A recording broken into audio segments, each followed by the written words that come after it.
এটা যদি এখন হয় কক্সবাজারের মহেশখালী উপজেলার ধলঘাটা ইউনিয়নে সরকারের নতুন ভূমি অধিগ্রহণ পরিকল্পনার বিরুদ্ধে স্থানীয় জনগণের জীবন জীবিকা ও পরিবেশ রক্ষায় ধলঘাটা ভূমি রক্ষা আন্দোলন ও centre for environment human rights and development forum এর উদ্যোগে মানববন্ধন ও প্রতিবাদ সমাবেশ অনুষ্ঠিত হয়েছে। সমুদ্রের মাছ কেমিক্যাল এসে মারা যায়, অনেক মাছ মারা গেছে এই একটা ছোট এই নদীর মধ্যে।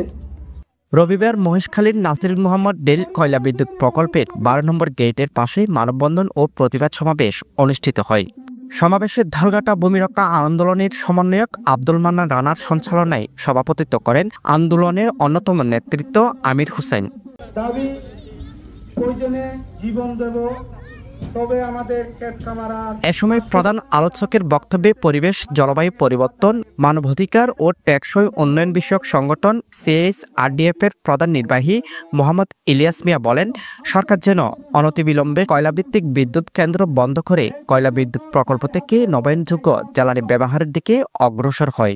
একই সাথে অতিরিক্ত অধিগ্রহণকৃত ভূমিতে বন্দর প্রতিস্থাপনের দাবি জানান। বাস্তুচ্যুত কোনো জনগোষ্ঠীর অধিকারহীনতা এই সরকার এবং রাষ্ট্রযন্ত্রকে ক্ষুধাই গজব থেকে রক্ষা করতে পারে নাই।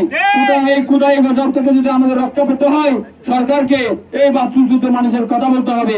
এই মানুষগুলো যদি তাদের মাতৃভূমিকে হারিয়ে চলে যায়, তাহলে এই মানুষগুলো থাকার মতো কোনো জায়গা আমাদের কক্সবাজার জেলাতে আর পাবে না। এই এলাকার যে জায়গার দাম, সেই জায়গা দিয়ে কক্সবাজার শহরে এক কড়া জায়গাও কিনার এই এলাকার মানুষের সামর্থ্য হবে না।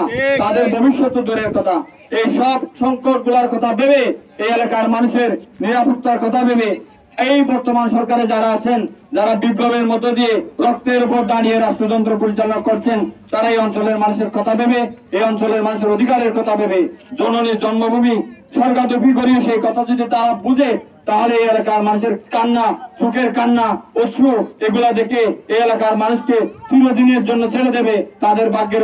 বিশেষ অতিথির বক্তব্যে CSRDF এর উপপ্রধান সমন্বয়ক রুহুল আমিন বলেন, স্থানীয়দের জীবন জীবিকায় আর হস্তক্ষেপ নয়, বরং এই অঞ্চলের প্রাণ প্রবাহ কোহলিয়া নদীকে রক্ষা করে মানুষের জীবিকা নিশ্চিত করার জন্য সরকারের প্রতি আহ্বান জানান তিনি।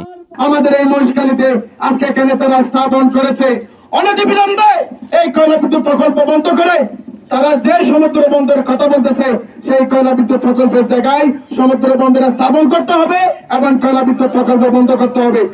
যে জায়গাগুলো এখন চাষবাস করা হচ্ছে, অধিগ্রহণ করার জন্য ফায়দারা করতেছে, এটা বাতিল করতে হবে। আমি এই অঞ্চলের মানুষকে অনুরোধ করব, সংঘবদ্ধ জাতিকে পৃথিবীর ইতিহাসে কেউ কখনো হারাতে পারে নাই। আপনারা যদি সংঘবদ্ধ হন, আমার মনে হয় পৃথিবীর কোন শক্তি নেই আমাদের রক্তের উপর তারা বুলডোজার ছাড়িয়ে আপনাদের জায়গা দখল করে নিতে পারে।